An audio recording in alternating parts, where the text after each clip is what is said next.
Hi, my name is Ashley Watt, and I am in my ninth year of teaching. I teach agriculture at Oxford High School in Oxford, Kansas. So I see students that are from the 8th through 12th grade and teach a wide range of subjects that differ each year. I also am our FFA advisor. That kind of goes along with being an ag teacher. I am a cross country coach and a junior high track coach as well.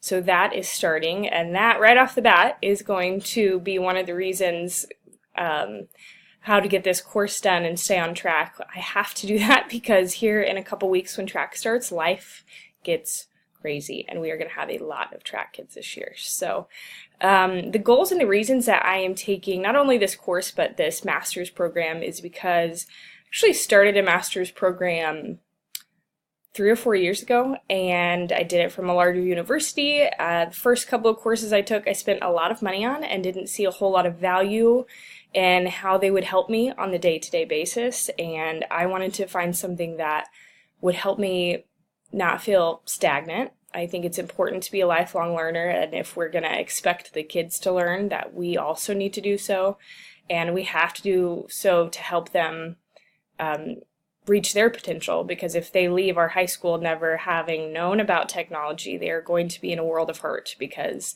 they need to experience that to be successful in today's world. There's really no way to get around that. So I think a little bit about my school. We are a one-to-one iPad school, so all of our kids, honestly, from kindergarten through 12th grade have iPads. They don't get to take them home until they're in junior high.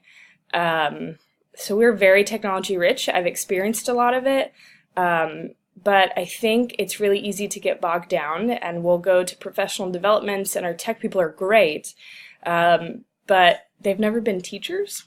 So sometimes they'll show us stuff and, we'll get it for 5 minutes that day, and it's really hard to spend time and devote time to actually learning it. Like, I'll try and throw it into a lesson, and if it doesn't work, I usually don't turn around and go back. So it'll be nice to spend time with new technology platforms and actually getting to know them before moving on to something else. I look forward to this course.